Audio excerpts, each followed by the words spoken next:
Good evening and welcome to the Harvard Kennedy School and the John F. Kennedy Jr. Forum. I'm Andy Zalecki, co-director of the Center for Public Leadership, and on behalf of the center, the school, the Israel Caucus at the school, and of course the IOP Forum, it's a pleasure to welcome all of you. And our speaker, of course, Shai Agassi. And if you don't already know this, you are in for a treat. Let me ask each of you to help us avoid that predictably embarrassing situation by turning off your cell phone. Thank you. And for those of you watching on the web who can't look around in this auditorium, let me just tell you that this place is packed, which is a testament to the interest in our speaker and to the subject matter he's here to talk about. Our game plan tonight is that my colleague, Allison Shapira, and I will just say a few words about Shai by way of introduction, after which we've asked him to speak for about 20 minutes, and then to do Q&A with all of you for about another 40 minutes.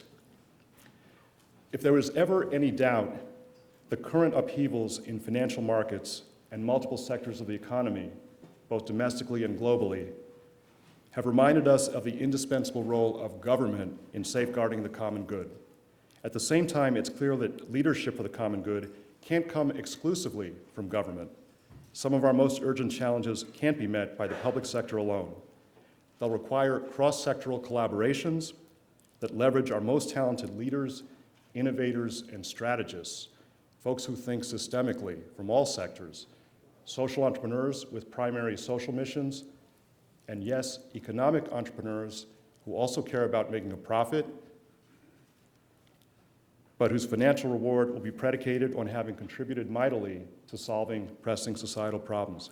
Our oil dependence problem sits menacingly at the intersection of energy, the environment, public health, the auto industry, manufacturing, national economic competitiveness, and the global economy, national fiscal health, national security, and global security, among other things.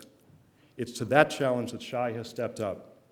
His journey's been unconventional. Very briefly, he was a highly successful software entrepreneur in Israel and then in the United States, in Silicon Valley.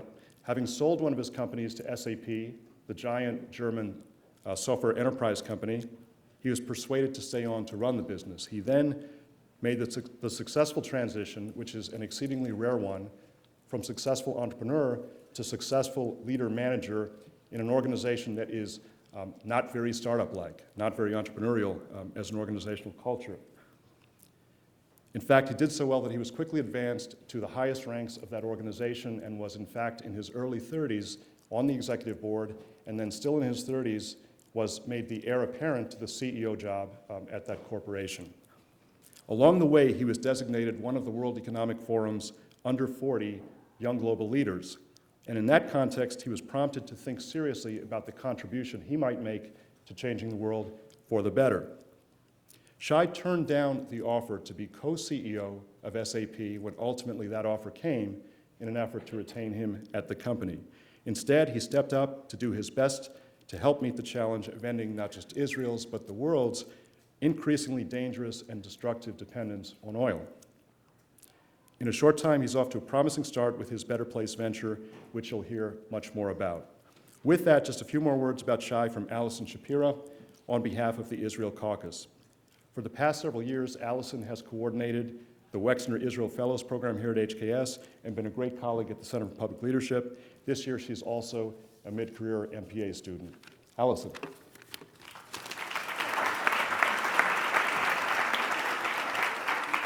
Good evening. The Israel Caucus was founded 2 years ago by a group of Kennedy School students to provide the Harvard community with a more authentic and nuanced picture of Israel, beyond what you see on the news. We present the many faces of Israel in politics as well as in business, culture, and technology. And in doing so, we hope to sponsor an open, productive, and respectful dialogue. The face we're presenting tonight is that of Israeli innovation, and the way it came about is telling in and of itself. On April 8th of this year, I friended Shai Agassi on Facebook. I introduced myself, mentioned a mutual friend, and said very casually, I hope to hear you speak at Harvard someday. Shai responded immediately with one sentence: all you need to do is ask. Today it is my great pleasure to welcome Shai Agassi to the John F. Kennedy Jr. Forum. Shai is the founder and CEO of Better Place, a company focused on one of this century's biggest challenges: building a scalable and sustainable transportation system to end oil dependence. He's creating a massive infrastructure for electric cars. Israel was the first country to adopt the Better Place model, and the Israel Caucus is proud of Israeli President Shimon Peres for having the vision and the chutzpah to take such an important first step. In fact, it was President Peres who persuaded Shai to start the company. Denmark and Australia have followed suit, and now the US has joined them, with Northern California and Hawaii committing to work with Better Place. Just 1 year after founding the company, Shai is in discussions with over 25 countries, major auto manufacturers, and others in a cascade of public-private partnerships worldwide. Time magazine recently named him one of their heroes of the environment for 2008. He is gathering incredible momentum, and it is with great pleasure that I introduce to you Shai Agassi.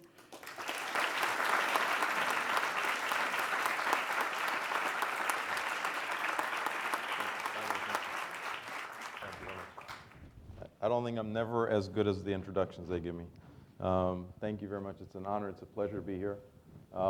It's a special delight to be here because there's some people who have actually been part of this journey who are rarely mentioned. You hear the stories about the people in the front. You never hear the stories about the people in the back. And Ori, who's been Shimon Peres' assistant throughout this whole course, has actually seen it firsthand. He'll attest to some of the stories that they're actually true. And Andre, who wrote and co-wrote some of the white papers, actually led to this whole thing. Or here, he's from MIT.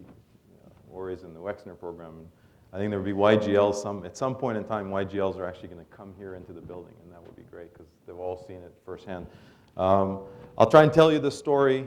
We used to say in the beginning of that story, suspend disbelief, because it was just a story. Today, there's a bit more of a solid line to a dotted line. But it all starts with a simple question I got asked when we joined the Young Global Leaders program. Young Global Leaders is sort of the baby Davos. It's for the guys under 40 who get accepted to the adult country club without paying their dues. And we were asked a very simple question in 2005, how are you going to make the world a better place by 2020? And beware what you ask for. I actually thought it was a serious question, so I came up and looked at my own life, reflected on, and said, if you could take one country off oil, using the technology we have today on the shelf, no invention, no magic batteries, nothing that we don't know in the science project right now, using the economics we have today, so built from the ground up by customer demand, no assistance or edicts, built in a way that can be done in every country around the world, that will be copied by every country around the world. If you could do it in one country, and it will then be done everywhere around the world, it will really make the world a better place. I started it from an interesting confluence of thoughts, but they started from my two passions. One, peace in the Middle East. It's the paying debt to my past as a kid who grew up in Israel.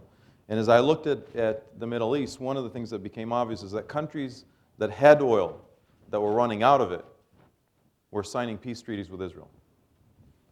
And they were doing it at the end of a transition that was very interesting. If you look at the Emirates, for example, they had to diversify.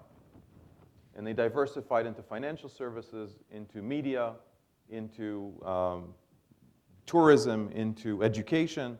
And if you go into media, you got to have freedom of speech. And if you go into tourism, you can't be a xenophobe. And if you go to financial services, you got to have transparency. If you have education, you got kids that come up and say, we want to be modern. And as you start adding it all up, what you get as a country, that the last thing they want is war. And so I figured if we could land the price of oil, and you can see how successful I was, sort of slowly towards the single-digit number, not by abruptly killing oil, but slowly, with a good trajectory, you'll see diversification happen. And diversification leads to modernization, which leads at the end of the day to peace and democracy. And it's that order that I saw it. I then looked at what I know how to do, which unfortunately was software. And I didn't know how to end oil with software. I didn't know what my skill sets could apply, but I knew that if I could solve that one question, it would actually make a big difference. I started looking through a variety of different technology problems, which I'm not going to bother you with. I used all the technology I can for one day at MIT. They actually did ask a lot of questions about the technology side. But I started creating a framework, and together with friends from Young Global Leaders, we actually created a white paper. Wrote a white paper on how do you get electric cars into a mass system. And it started from a system design for the first time, not from the bottom up. We did 3 things that are different, just so that if you don't know what the model is, we did 3 things that are different than what was tried before. The first thing is we figured out that you need to put infrastructure, massive amount of infrastructure, before the first car shows up. In other words, you wouldn't buy a cell phone for a network that doesn't exist. You wouldn't buy a car for a country that has no gas stations. You wouldn't buy an electric car for a location where there's no infrastructure to charge the car. And our infrastructure accounted for 2 things. One, the largest extension cord in the world. Everywhere you park, you can charge your car. Fairly simple. Everywhere you park, you can charge your car because your car is parked 22 hours a day. And if it's parked and every time you come back into your car you find it full, that's first step. And then you have to account for the exception. The exception is what happens when I drive beyond the distance of a single battery, about 120 miles. Or what happened if I forgot to charge my car because I had my gym bag on me, and what we basically said, you need the ability to switch out your depleted battery and put in a full battery at less time than it takes you to charge or fill up a car with gasoline. And these switch stations actually work in a way that they can switch a battery within 3 minutes. And so if you think of a place like Israel, how many times have you driven more than 120 miles in Israel, one shot, nonstop? Less times than you went in to fill in gasoline during a year. And as a result of that, it becomes a convenient car.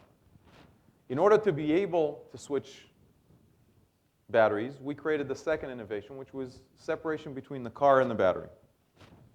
So that you buy a car, you own a car, but you don't buy a battery.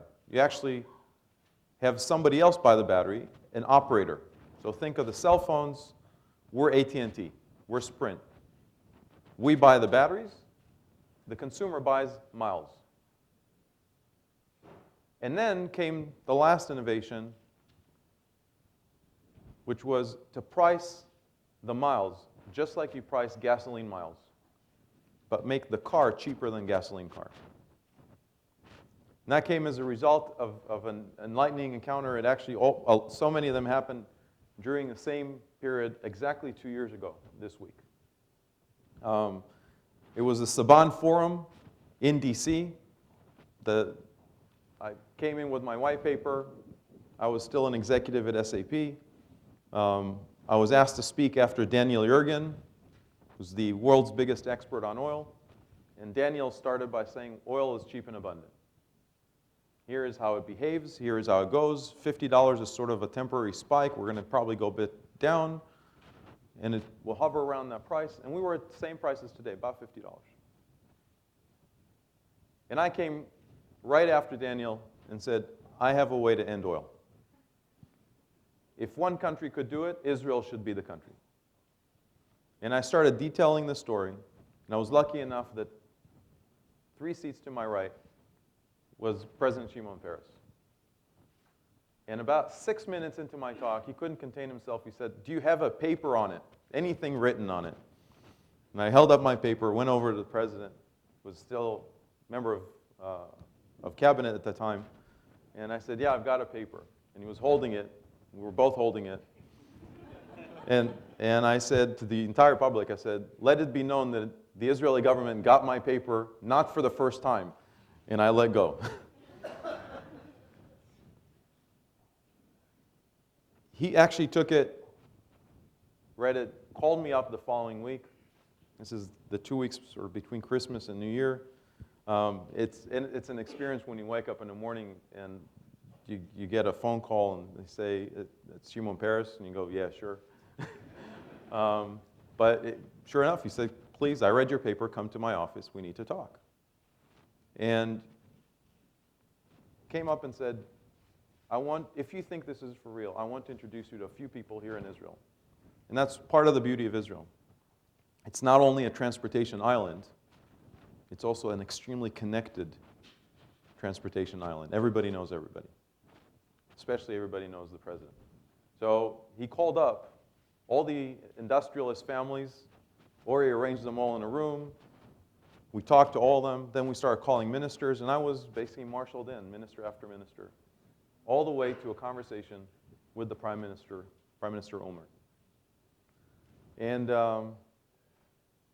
And Prime Minister Omer came in and said, I understand the plan, and you need, I hear, $200 million to put it in place. By the way, to contextualize you, $200 million puts a network of these locations, the extension cords, of about a few hundreds of thousands of these charge spots. Every 10th spot, every 7th spot in Israel would have an electric outlet before the first car shows up. And it puts enough switch stations that you're covered the entire country. About 105 of them cover the entire country. That's the beauty of the size of Israel. I said, that's about $200 million. By the way, again, contextualizing, $200 million is roughly about 2 weeks of oil in Israel. And he said, if you need $200 million, you go find them from private sources. I'm not a venture capitalist. He says, and the second condition is you got to find me a car company, because you're a software guy, that will tell me they can build this car for you in mass production. Not one car, 1 million cars. And if you find a car company and you find $200 million, you can come spend it here.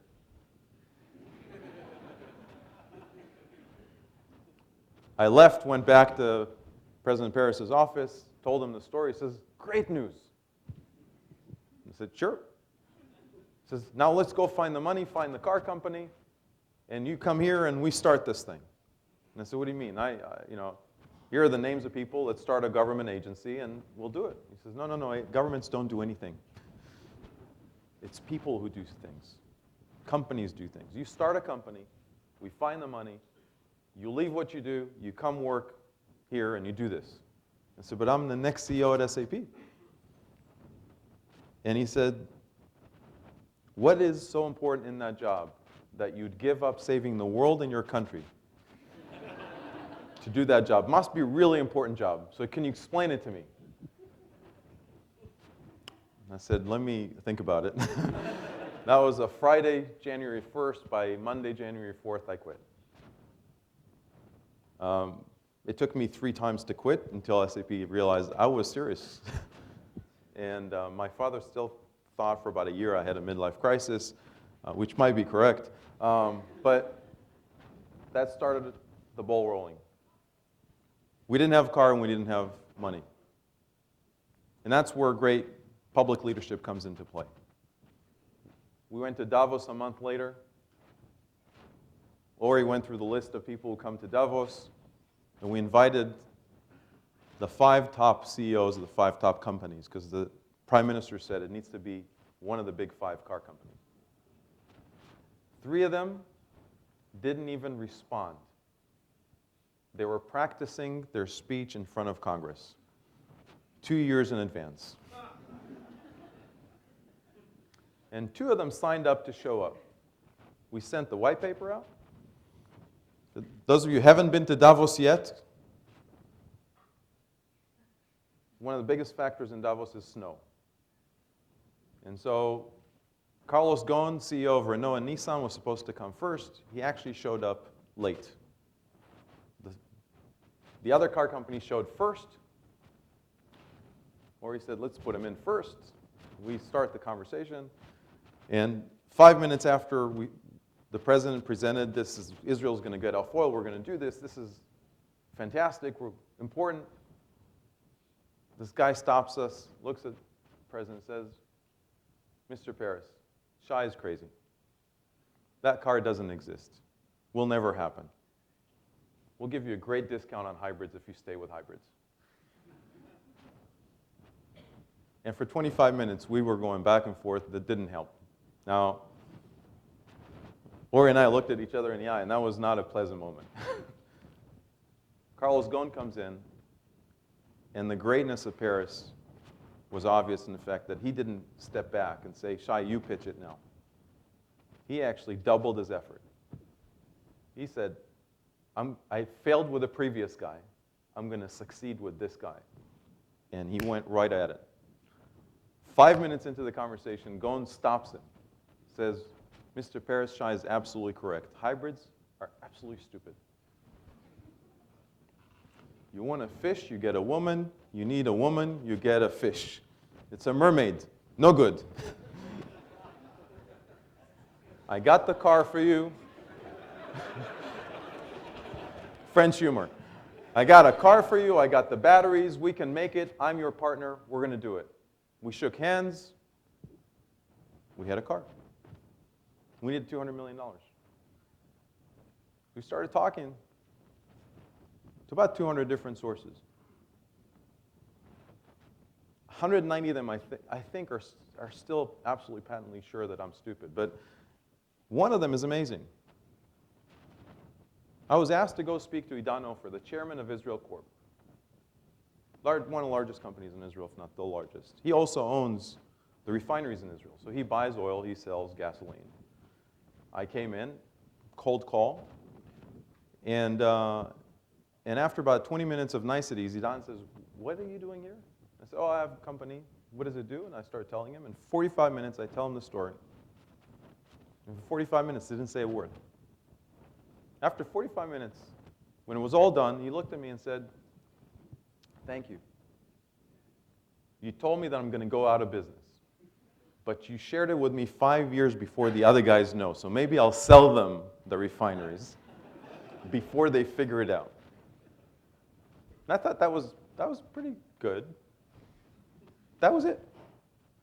He took me by the elevator. We went all the way downstairs, 24 floors. By the time we came out of the elevator, he whispered in my ear, count me in for $100 million. He actually took $130 million when it all said and done. We raised $200 million in a period that wasn't as tough as today, but was still tough, within about 2-3 months. And on January 21st, 2008, the government of Israel enacted one vision and one policy. Vision by the president, who stood up and said, by the end of the decade, 2020, we will not buy oil. Because it's the right thing to do. And the prime minister stood up and said, we've enacted one policy. Just one. If you buy a gasoline car, you're going to pay 72% tax. If you buy an electric car, clean, no emission, no oil, you pay 10% tax. If a lot of people will start buying those 10% tax cars, we need our money, so we're going to start raising the taxes up. But we'll keep it always in that delta. And we're going to go to 30, 90, 40, 100, and when we get to 50, 110, we're going to stop. Because if you're willing to pay 110% tax on a car, you deserve it. And if you're going to go first, you're going to enjoy the fact that you bought it at 10%, because you'll be able to sell it for more than you bought it. There's nothing better than clear, succinct policy that explains to people in simple terms what's in it for them. That one policy makes it so that people who buy an electric car in Israel can enjoy savings of anywhere between 30, 40, and 50% on that car. 2 months later, Denmark followed on the footsteps of Israel. They actually went a step further. They said 180% tax on gasoline cars, 0 on 0. Basically, a sedan is 60,000 euros, an electric sedan is 20,000 euros, and if you buy a gasoline sedan in Denmark for 60,000 euros, when you have another option, we'd like you to move to Norway because you failed the IQ test. And we started with 2 islands.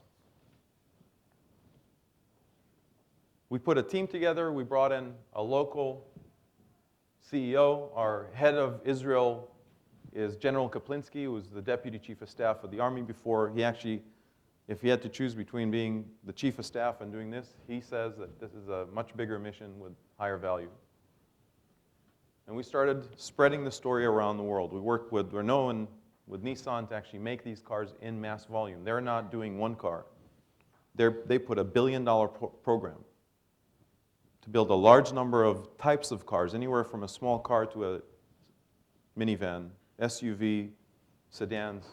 And these cars will come in mass production, because they realized somewhere during this process, this is not a 4,000 car a year, this is not a 40,000 car a year. This would get to a few hundreds of thousands of cars every year. It could be one of their best-selling cars ever because of the advantage it brings, both for the environment and for your pocket. And we expanded. We went out to Australia because we had to prove that this works with bigger islands. And there's no bigger island, if you want, than Australia. And then we brought it into the US with the last two announcements. First, we worked with Hawaii. The governor of Hawaii came over to Israel, met with the president in Israel, looked at the project, took a very deep, thoughtful process. Hawaii was our parallel to Israel. We actually had 3 islands in the Atlantic and 3 islands in the Pacific during our planning. We had Iceland before the economic meltdown, which made it into Waterworld. We had Israel, and we had the UK. Those were the 3 10x scales. And we had Singapore, Hawaii, and Japan as the 3 islands in the Pacific in the original white paper. And Israel and Hawaii were perfect sized. Hawaii was announced actually this Tuesday with a policy package by the government, support from DOE, support from Senate, support from state, and support from local, including the utility in Hawaii. And we've made in this process an agreement that we will always and only buy clean, renewable electricity. So every place we go, we not only put the cars, not only put the infrastructure, we also put in projects such as windmills in Hawaii or solar in Israel, and we match so that we get a zero carbon footprint, effectively virtual oil field in every one of those locations. Bay Area was actually interesting. It's the first time we're not doing a physical island. And it happened as a result of another young global leader, Gavin Newsom, mayor of San Francisco, called me up after Israel and Denmark and said, hey, you gotta be in your backyard. You have to build a network in San Francisco. I said, Mayor Newsom, you're just a city. You're not even a state. He said, just wait and see. And I asked him if you could find a way to coalesce the policy for the entire Bay Area, put together all the mayors, and get one policy package that is coherent across the entire Bay Area, then we can consider it. And that's personal leadership again. Stood up, called the mayors, said, let's agree on doing one policy together around these topics, and got all of them together, called the governor's office, got their support, called Nancy Pelosi, Speaker of the House, got her support, and put the whole thing together. Personal leadership created this kind of environment that suddenly puts in 5 million cars in an environment that brought in the Silicon Valley Leadership Group with their 2,600 companies to also support and match what the government is doing. This is a perfect private-public partnership that was led by, in this case, a mayor. When you put it all together, they're creating a fabric that is quite amazing. You have leaders in policy with leaders in technology coming together. They're putting incentives for people to adopt. We're creating the environment. We're now in places where 25 million car parks, 25 million people are driving cars across all these networks, which creates an environment that car companies just can't ignore. If they could ignore 2 million cars in Israel, you can't ignore 25 million cars anymore. And so the car companies are saying, how do I get into this mix? And this is streaming innovation. We get batteries from your backyard from a company called A123, which is building some amazing technologies here. And we're putting it all together in a project which is somewhat of a whack-a-mole. If you don't hit every one of these points, you shouldn't start. You got to get a battery in a car, and you got to get infrastructure, and you got to get incentives and policies, and everything needs to happen together. So one of the most cross-disciplinary projects we have. But it's important, cannot be second to none. I'll give you one understanding why this is critical. 2016, there's an MIT study that says we will have 10 million electric cars on the road. Most optimistic and pessimistic study at the same time. To go from 100,000 electric cars on the road predicted in 2011 to 10 million cars, we need to grow an industry by a factor of 100.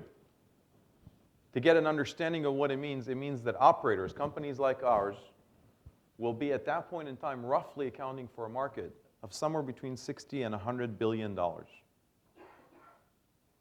This is like building 3 Googles in 5 years. But with metal and batteries and installation. This is not bits, this is not Facebook. Never been done before.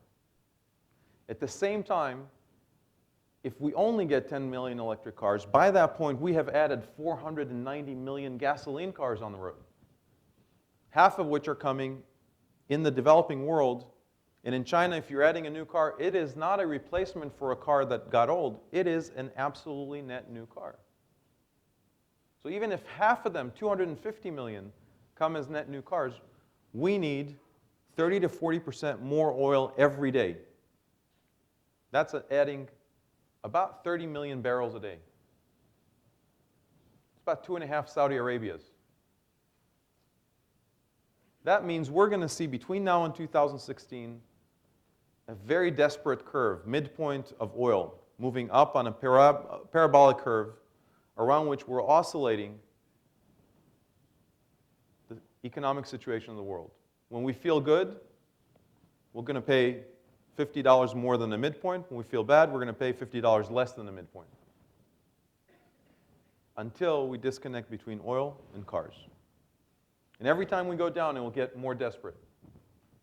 And will take longer to come out. So we need at least 100 million cars by 2016. That's 1,000x growth. There are only 2 countries in the world who know how to do that. One of them is China, and the other one is the US. China is basically going to make a decision, which is pretty much made already. Build 5 cities, one for batteries, one for cars, one for motors, one for infrastructure, one for installation machinery. They'll draw notes. 50 million people will get notes, and your batteries and your cars. And it will get done. And when it's done, every car in the world will be made that way. In China. And it never comes back. The US does it differently. The US gets hit first, then coordinates the effort. We've done that before. December 1941, 67 years ago. We got hit. We called Detroit. We said, please make tanks. The president had to argue for a whole month because they said it will hurt our economy, the US economy, to switch away from cars to tanks. And finally, he had to make a decision and tell them what to build. The outcome was the fastest growth in industrial production in America for a very long period of time, including in cars. For 3 years, we made no cars, and after that, we made more cars than anybody else in the world. The president had to make a decision, which is a moral decision. We're going to save the world. And for that, we will take control of our manufacturing capacity, and we'll apply it to do the right thing. We're in the John F. Kennedy Forum. Bobby Kennedy Jr. told me something in San Francisco which I will never forget. When we launched San Francisco, Bobby Kennedy stood up and said, 200 years ago, the most common energy source in Britain, accounting for 25% of the energy used in Great Britain, were human slaves. Free labor. And Great Britain at that time said, that's an immoral thing to do. We cannot morally have slaves work for free. And the economists said, we can't let them go because the economy will go down. And there was an argument for about a month in Parliament on how long do you take before you stop doing something immoral. And there were proposals that the kids should be free, but the parents should continue to work for free. And finally they said, if you know that something is immoral, you stop. You stop immediately. And within a year, free labor was replaced with no labor. They invented the engine. And the Industrial Revolution started, and the biggest expansion in Great Britain's history, economic history, for 100 years, came as a result of one moral decision. We know that buying oil from 12 countries who are not moral, burning it in our planet, destroying our kids' lives, is an immoral thing to do. But our economists and our car executives are telling us, give us time. Let's do it over 25 years. Let's take a bit of time. You can't change so fast. Had we said that we're going to cut it off, had the president stood up and said, by the end of my second term, in 2016, the last gasoline car in America would have been sold. And the next president will not allow any gasoline cars. The biggest expansion in American economy would happen within those 8 years. And if not, we will squander the best opportunity we got. This crisis we have is our biggest opportunity in history. It is not a car problem, nor is it an energy problem, nor it is an environmental problem, nor is it an economic problem.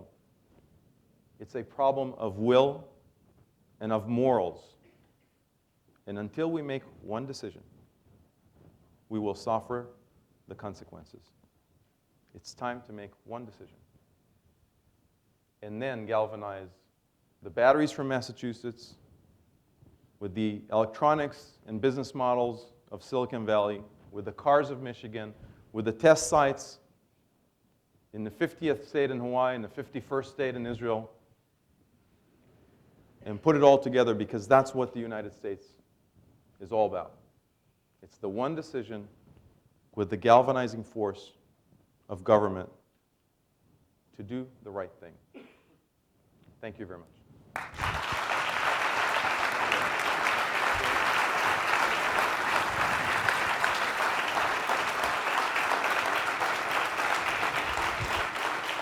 Thank you.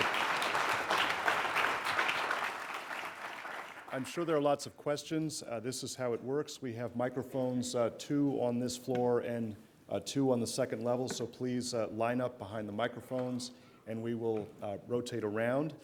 Just a couple ground rules for the questions. First, ask a question, keep it concise, no speeches. Secondly, please identify yourself and your affiliation. Questions? Sir. Hi, Will Rubin. I'm a junior at the college here. And I'm wondering, what specific policies are the different countries that you are working with, and the counties and the localities adopting? You mentioned the specifics of Israel, but if you could talk a little bit more about what San Francisco is doing and how that could be generalized to a larger place, that would be great. So the fundamental of the fundamental mistake that we've done is we've effectively started by asking people to do the right thing, but we've given them every pricing indication that we don't care. So we have not priced gasoline to reflect the cost of oil. That's fundamental. I'm not here to advocate taxes, but what we did is we put the kids in the candy store and we told them to eat broccoli. We forgot to also pay the farmers to grow broccoli. So we have no batteries, no electric cars, and no people driving them. And people drive gasoline cars because it's cheap.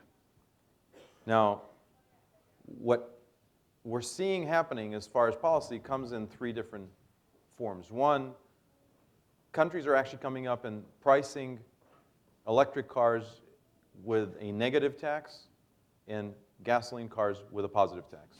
France, as an example, have put a fee of 3,000 euro on a guzzler and minus 5,000 euro on an electric car. So the purchase point of the car is when you get addicted. And if you price it correctly, people don't get addicted. The second place where we're seeing is fast-track policies. Governments are actually coming and giving us sort of a blank check to go through permitting process without actually needing to deal with every single parking lot and every single street. Because unlike cell phones, you can't have half of a country covered and the other half not, or one county covered and the other one not. So the permitting process, for example, in the Bay Area, has been streamlined so that it covers the entire Bay. And they gave permits and tax rebates to people who install early these charge spots in their locations. The third part are incentives for people who actually build these components. And one of the big parts that we have to remember is, and that's the biggest faults that we have in the US, electric cars have $15,000 that are made of components that are made in clean rooms. It's a battery and the power electronics. And none of them is made in the US. We have the R&D in MIT for A123, but the factory will happen most likely in Korea and China. If it's made in Korea and China, because it's hard to actually put these factories up front, because it's a lot of capital expense, those batteries will not come to the US. They'll go to Europe. Because the battery is a replacement for oil. And so what happens, if the batteries are made in China, we're going to be in the back of a line of all the Chinese and all the Europeans. The Chinese because it will be close to where they're made, and Europe because it's close to where they're willing to pay. And we won't get any. So we have to put policies in place to streamline supply chain. We have to put policies in place to make the cars happen, infrastructure, and we have to put policies in place for people to adopt them, incentives for early adopters. Those are the things we're seeing in some of those locations. Yes, sir. I'm Ricardo Zúñiga, mid-career from Costa Rica. I would like to ask you, how do developing countries fit into your plan to cut oil dependence? Costa Rica has been calling us about every other week, I think. It depends on which developing country. Some developing countries actually have great ability to marshal massive infrastructure projects. When you have that kind of situation where you're dealing with one government and you're able to put one policy in place and execute on that policy, it's fairly easy to go put that kind of project in place because the fundamental economics of electric cars are cheaper per mile than gasoline cars. So fairly easy to do in those locations. If you have a problem with regulatory permits, some cases bribes, in some cases dealing with unions, and then it's too much of a hassle to actually go and do it. And that's where the sort of the scheduling process happens. You want to go to the places where it's possible to execute and not get mired in places where it's not. Hi, my name is Teresa Hooper. I'm visiting the area from Southern California. My question has to do with the safety of the batteries. You're aware that currently the batteries that are used in hybrid vehicles can catch fire, and when they do, it's sometimes referred to as a thermal event. Mm-hmm. Huge problem. Yeah, we have actually made a decision up front to only use safe lithium batteries. They're about 40% more expensive than the ones that burn up the computer you got, dude. And our measurement was a fairly simple measurement. We actually take a battery cell that we use, we put it in an oven with a cup of gasoline that you use in the car today. And we turn on the heat, and we see which one catches a thermal event first. And we won't put a battery in a car that would catch fire before gasoline caught fire. And by the way, you do remember that gasoline cars also catch on fire by the side of the road. They're also called thermal events. And part of the idea is we think once you realize that battery-powered cars are actually safer than gasoline cars, the big question for people is, would you drive a car where your kids sit on top of a flammable product? Thank you. Hi, thank you for coming. My name's Jay Rogers. I'm from Southern Massachusetts, and I run a car company in Southern Massachusetts. And a couple of my employees are here today, and a couple of my advisors. In 5 years, we'd like to have 50,000 cars on the road of some of the most exciting cars you've ever seen. So I agree with you when you say that a moral decision can spark the greatest century of innovation that we have. I think we're on the cutting edge of that innovation, and I'd like to see if we're willing to share in the standard that you're putting on the road, that you would make it available to us so that we can put great cars on the road instead of people just driving Nissans. Absolutely. So one of the things that we've decided from day one is this is not a revolution that you do by monopolies nor by exclusive agreements. We asked governments, this was actually part of the process that we had with the Israeli government, which was quite funny. We talked to the antitrust body, and they said there is no regulation in the world that we can copy. Usually Israel copies regulation from somewhere else in the world, and they said, what should we make the regulation? And we said, well, you should make the plugs standard in the sense that they're coming from international standard bodies so that we can't lock anybody out, but also nobody else can lock us out. And you need to make it so that anybody who builds a network is forced to have open access with anybody else, with fair roaming charges between those two networks, so that you can actually have multiple people building the network, but they're all working on a single vector as far as speed of adoption. We opted for speed of adoption instead of greed of shareholders. Now, we also realize that if you want to use the battery mechanism, you have to be able to license the same batteries that we're using inside our cars, because that saves you from the need to build a network of exchanges. And so we work with Renault, who are willing to license the same battery with the exchange mechanism to anybody who wants to buy these batteries. And so effectively, once you put these kinds of batteries inside your car, and they can be of different sizes and shapes and whatever it is, but once you put them in your cars, you're fitting into the same model of the infrastructure as we've done. What we're trying to do is separate effectively between the car and the infrastructure the same way that we have today an agreement on the nozzle in the gas station and the chemistry of the liquid that comes in. We're doing the same thing, only in agreements of electrons instead of chemistry. So Renault will own the format of the battery and then Now, license it? Renault is willing to license that battery. Now, you don't have to take that battery. Let me put it differently. If you're building a car that will get to mass volume, we will stock your batteries just like we would stock Renault's batteries. If you're selling a Tesla at $100,000, we don't assume it will be mass produced or mass consumed, in which case we have a hard time storing batteries around a geographic area. But if you've got a car that will be produced in mass, and you've got your battery supplier, God bless you, we'll stock it. Thank you.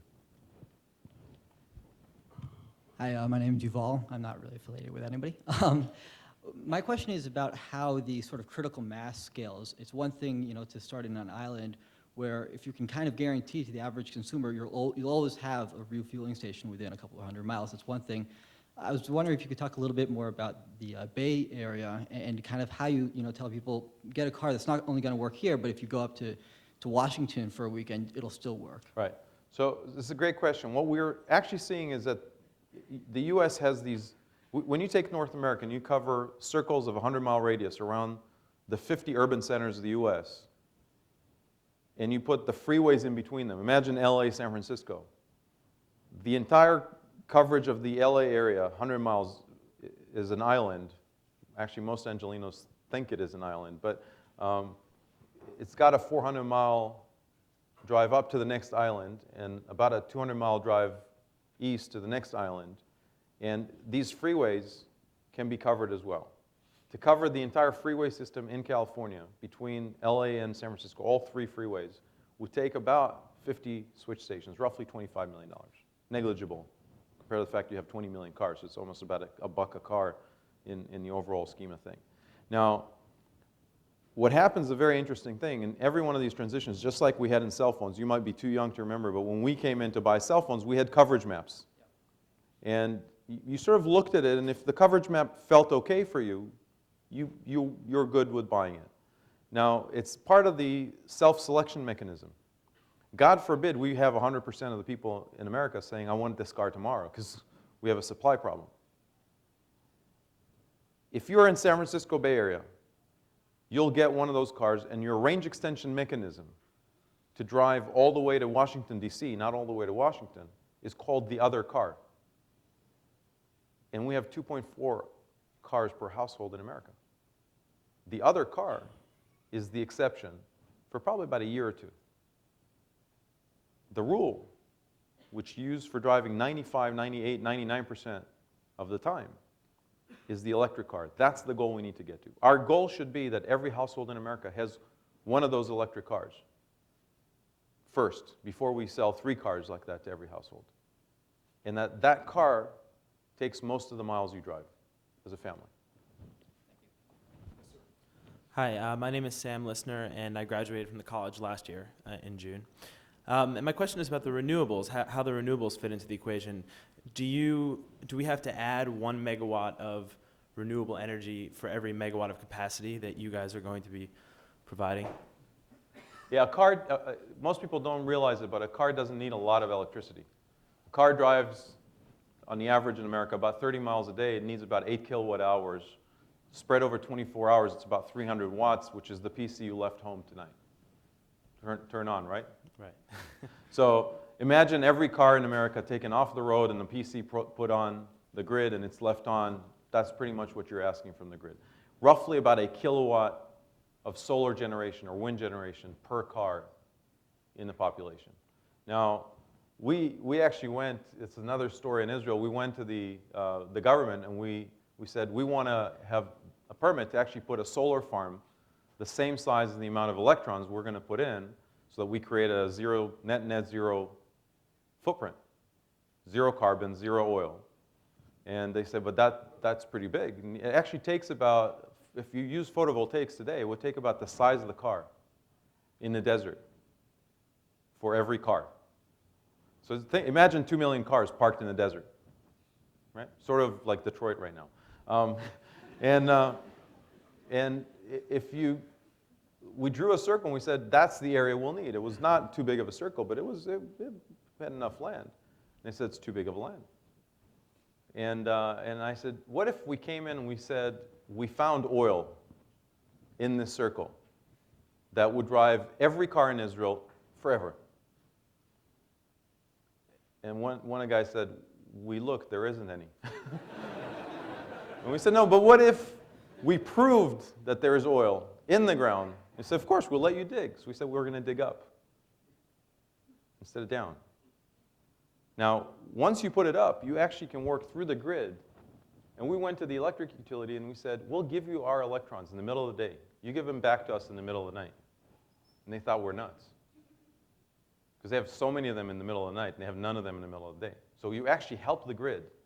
And what we've done is the cars don't decide when they charge. It's the grid decides how many cars can charge at any point in time, which makes it the perfect match for things like wind. Wind farms actually are working at night. They're spiky. And nobody's watching ESPN in the middle of the night willing to actually get your TV on and off, depending on the wind. So it's the perfect match for the grid. We have a study from the electric utility in Israel that says if you do it the way we're proposing, with the system we're proposing, you can get all the cars in Israel without adding a single change to the grid right now, all in renewables. If you did it the other way around, you needed to build 7 more power plants in Israel, 7 gigawatt. Israel has 10, so 10 gigawatt. It would be 70% increase if you did it the wrong way. We have a study by DOE that says 86% of the cars in America could actually drive today on electrons without a single additional power plant in America. So it's not an electrons problem, it's a systems design problem. Hi, my name is Yoni Gensavnik. I'm a senior at Boston University. So we're going through the potential bailout of the companies in Detroit. Just wanted to know what you felt about that, if they're doing any policy implications for your company. So I don't know if you followed some of the discussions in the last few days. Let's start with some of the things we know. We cannot afford in America not to have a car industry. And so we have to have, in some form or fashion, the entire supply chain protected and supported. Okay? And it's important to understand it's not just the car companies themselves. It's not the Detroit 3. It's the entire supply chain has to be protected. You have 3 million workers in there. We cannot afford to have 3 million unemployed people. And by the way, one of the things most people don't recognize is one of them falls, the entire industry falls. If Chrysler goes down, most of the suppliers to Chrysler get into crisis mode, and then they're supplying not only GM and Ford, they also supply Nissan and Toyota, and you get into a spiral of immense proportion. So this is an intertwined problem. There's no other solution other than to make sure the supply chain is protected. So that's great news. We solved one problem. 3 million people, got to save them. Now we have other problems, which are sort of what you would do if you were a private equity looking at buying a company. What do you do with the current shareholders? Great news, there aren't any. Okay, so it's been solved. I mean, there are very little equity left in those companies. And with the exception of Ford, which I think is in somewhat of a healthier shape, which probably could sustain on its own, the other two have already admitted that they're sort of looking for a solution for the next 4 weeks.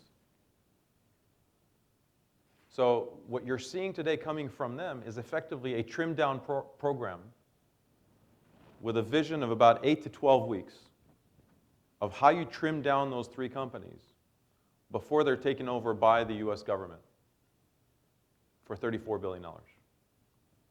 Ford is an exception potentially, but the other two are very much in that kind of a 12-week, 8 to 12-week situation. Separate that question for a second. That's not a bailout, that's a bridge. Because if all we did is the trim down, the question is what happens after we cross the bridge? And there isn't a concrete plan in any of those plans that says, here's how we change the business model. Because that's the fundamental problem. We've been making cars people don't want. So the question is, now that you've built the bridge, how do you get them to the other side? The other side is 8 years, 12 years away. The other side is not 8, 12 weeks. It's 8 to 12 years away. And the question is, how do you make it into a profitable company you can sell back into the public and not hold by the government? And that's a much bigger plan. That's a plan for environmentalists and economists and car guys and infrastructure guys and policy people all put together in one room. And we'd like to call it a moonshot, but this is not Apollo 1, this is Apollo 13. We got to come out with a plan because we already have a spaceship in motion. It can be done, but it needs federal, thoughtful innovation. Not short term, not 8 to 12 weeks, but 8 to 12 years. And if you put a plan together that's $100 billion, not $30 billion, but at the end of the cycle saves us $100 billion in oil, saves our planet, and makes these companies worth more than $100 billion, that's a great plan. If you create a plan that's $30, $40 billion every year, that's no good. Okay? I'm Chris Resch from the business school. You're clearly trying to disrupt the existing business models of some of the world's biggest companies, the oil producers, refineries, and so on and so forth. How do you think how are they reacting? How do you think they will react? And is this going to slow your, the sort of rollout of your business model down substantially? Yeah. I think most of them are still laughing so hard that, I even got invited to talk to you. You're talking about companies that sell about $3 trillion worth of product. We're coming at it with $200 million, right? A bit of a disparity. The issue here is that we're not trying to disrupt them. They've already been disrupted. Technology-wise, molecules always get disrupted by electrons at some point in their life. Oil was worth 0 at some point in history. It wasn't before it was discovered. It was after it was discovered that it was worth 0. Oil came out of the ground, was refined to kerosene, was sold to light-up houses to replace whale oil. And then an invention came up that made it worthless. These flashing lights. Because somebody figured out, if I can turn on a switch and get light, why would I want to burn something in the middle of my house? It makes no sense. It stinks. And oil came out in Pennsylvania, went into the rivers, that was it. It was disrupted on its own. Edison, Westinghouse, disrupted it. Now, what we're saying is we've gotten to a point where today a battery plus electrons cost about 6 cents a mile. In 6 cents a mile with a curve of 50% reduction every 5 years gets you to 3 cents a mile in 2015 and $1.50 by 2020. At a cent and a half 2020, even if your cars are 40 miles per gallon, that's a 60-cent gallon. 60-cent gallon is $0 barrel. You've been disrupted. Okay? In Europe, 60 cents gallon is a minus $120 barrel. Unless somebody's willing to pay a lot of money, people won't take barrels. So the disruption has already happened. The only issue that was missing is a business model. So if you want to think of EVs generation 1, they were all like Excite. Remember Excite? Excite is like Google without a business model. A business model showed up. Now, some of them are laughing and some of them are talking to us.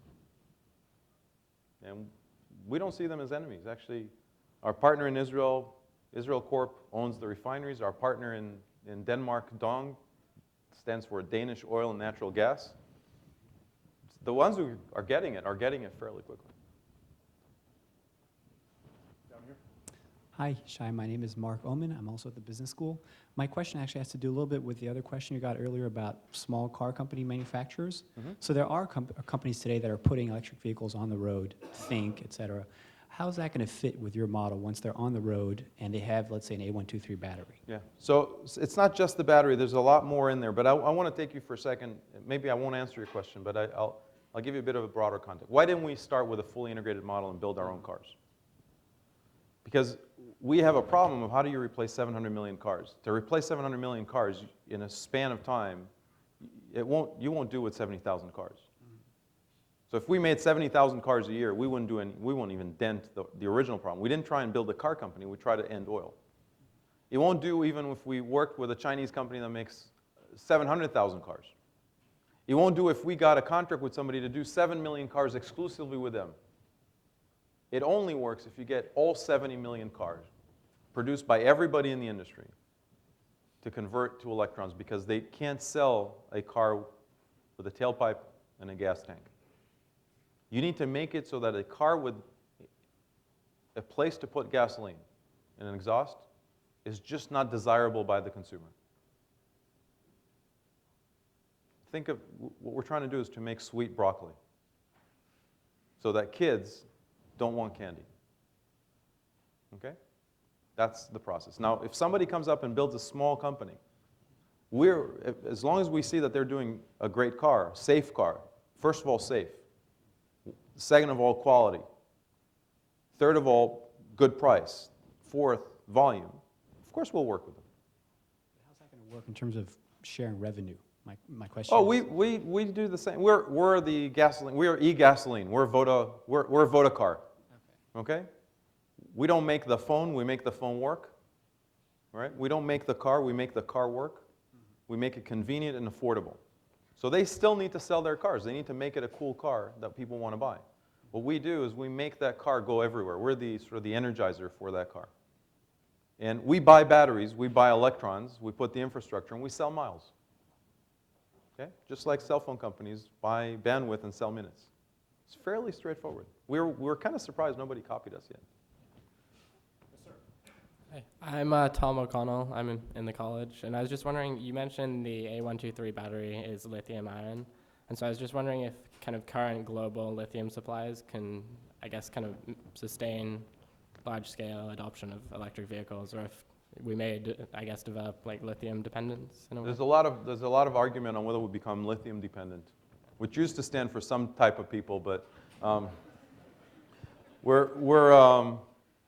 lithium is the 33rd most common element in nature.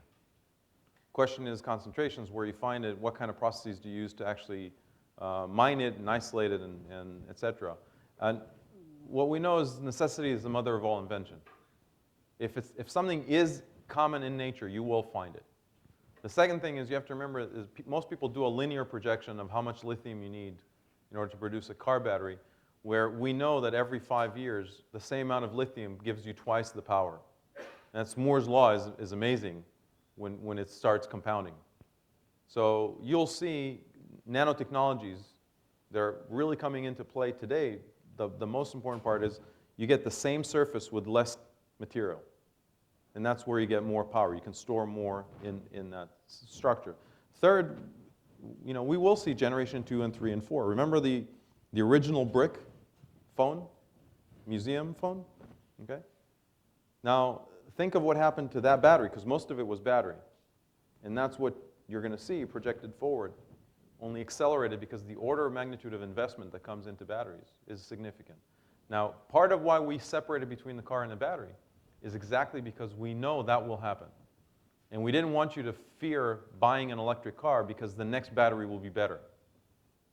You buy the car, you don't buy the battery. If the next battery is better, one day you'll just get one of those batteries. And the older batteries will go out of system, will go to somebody who pays less. Okay? Ted Rybeck, Benchmarking Partners. Last time we were talking, Shai, we were trying to use collaborative software to try to turn Dell and HP around. What do you think the role of collaborative software will be in this venture? You have a lot of software inside the system. There's a very significant part that actually most people here will appreciate, the ability to actually know where the nearest spot to park. But there's effectively social interaction. I mean, if you look at what we do as far as using collaborative software, we actually see all the cars driving at all points in time. Some people are actually scared by that thought. We don't know, we will not know exactly who the individual is until they tell us, because the biggest fear most people have is your wife calling in saying, where is he now? So we're going to make sure anonymization happen in the process. But you can see 50,000 cars going somewhere, and you know it's a soccer match. And you suddenly can marshal resources, where batteries, mobile battery stations, all that kind of stuff will happen, effectively automatic by watching some of these sort of individual nodes moving in certain directions. And those kind of problems are actually were impossible to solve 10 years ago without the infrastructure we got in place. Everything sits inside a GPS. Everything sits in a back-end system. There's mapping between the two. And then what happens as a result of that are a lot of great things. We never know when we start one of these revolutions what happens as a result of that. When we did, when we were able to capture TV as not a signal that was analog signal, but digital signal, nobody knew that Netflix will become such a big thing. When Netflix started sending molecules around, they didn't know that their business will convert into sending electrons around, right? Sometimes you never know what happens at the end result. You didn't know YouTube will show up as the outcome, and that TV will get shortened down from its 22-minute format to a 3-minute format. So a lot of things are happening when you go from molecules to electrons, and we're open with a platform to actually embrace it, not thinking that we know everything today. I'm afraid this has to be the last question, sir. Better be good. If you could help me a little with the question even. In Israel, I believe the government tax on a gallon U.S. of gasoline is equal to about $2.50 U.S. a gallon. A bit more. And it's called the blow, or? It doesn't matter. Okay. In the United States, it's 48 cents a gallon on average, combined federal and state, nationwide. It's 18.9 cents or something. And then if you include state, right, on average, so say 50 cents. So 250 compared to 50. Yeah. That 250 in Israel is very similar to what most of Europe has. In the United States, it's considered political suicide for elected officials to consider increasing the gas tax. What is different about the democracies in Europe and Israel than this democracy called the United States?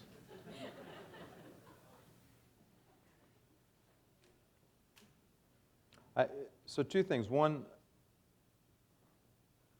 we haven't had anybody who understood the implications of raising tax on gasoline, because we didn't have an implication to date. NYMEX creates a situation where all oil flows into one well and gets redistributed from that well at the same price to everybody around the world. Electric cars change that, because batteries won't flow into Michigan and out of Michigan, or Chicago and out of Chicago.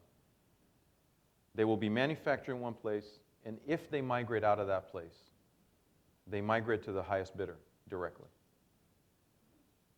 And as a result of that, you get a very, very different dynamic, because if your comparative price is different in parts of the world due to taxation, you literally can wage economic war with that number. France raises that tax up, takes the money it collects in taxes, and gives it to Renault as incentives to buy electric cars. It effectively pays for its own will to go win an industry. It also subsidizes cross industries like nuclear reactors. And as a result of that, it wins a battle against Germany, where the car companies are asking the government not to increase the tax on gasoline and not to ask them to get higher miles per gallon. Beware what you ask for. We're in the same boat as the Germans. We've taxed, effectively, cars 1 cent a mile at the federal level. 20 cents, and we're averaging 20 miles per gallon. And so we're collecting very little tax per mile, and we can't help our car companies. We now have car companies coming in saying, please help us. Where is the money coming from? And interestingly enough, what they've asked for up until yesterday was 1 year worth of tax on all the cars in America, $25 billion. The entire tax system around driving cars is fundamentally broken. Because today, if I drive a clunker because I'm poor, which has low miles per gallon, I pay more for the same service, a road that I got from the government, than a rich person who's driving a new car would pay. And the reason is we gave a service and we taxed a proxy to that service. Once you have infinite miles per gallon, which is what an electric car is, that service is not taxed for certain people in the population, not by design, just by happening. And so the entire tax system for cars has been utterly destroyed. The question is, how do we now come and fix it? And it's a great opportunity. Disruption is a fantastic opportunity. You embrace it, you change the world. You fight it, you lose the battle. If we don't recognize that that's the simplest lever to pull, as the Israeli government did, we will not pull on it. Interestingly enough, after we finished the experiment of what happens if we do, we pulled the lever to $4.50 a gallon. Not because we wanted to, because OPEC wanted to. And we saw what happened. Cars went down significantly. How much? 12 million cars a year. When we pulled the lever back down, guess what happened? They stayed at 12 million cars a year. So we know the experiment gave exact results as we have today. It's time to pull the lever back. Only instead of allowing other people to tax oil coming into America, we should just declare what the price is. I'll give you a simple policy. By the end of the term, 2012, every parking spot in America has got electricity. By edict. Every utility has to do it. It's not even my business. It's owned by the government. I don't care. It's not a business question for a second. Once you got that in place, we give an incentive for the first 1 million cars. The incentive is $5,000 a car. Okay? It's a $5 billion incentive. The next 1 million cars will get $4,000. The next 1 million cars will get $3,000. The next 1 million cars, $2,000. And the last 1 million cars will get $1,000, and that's it. We don't give any more incentives. We gave $20 billion in incentives. By the way, it's given in incentives for the cars that we all paid for, namely the Detroit 3. Now, we put a match to that. When we're done with the first 1 million, the price of gasoline is $4.50 a gallon. When the second 1 million came in, it's $5.50. When the third 1 million came in, it's $6.50. When the last 1 million came in, it's European price, $9. We declare it. By the way, it doesn't matter because it'll be higher than that anyway. But we declare it up front. You put the stick and the carrot on the table from day one, they work magic. Fairly simple, innocuous, and by the way, will have zero effect on the economy because anyway the price will get there. But knowing that it will get there will create a supply chain, will force the car companies to actually go build quickly so that they don't miss the incentives, and put people on the alert that they got to go first, or else they miss the opportunity. Very simple. We just need to be brave. Thank you all very much. Thank you all for coming. And please join me in thanking our guest.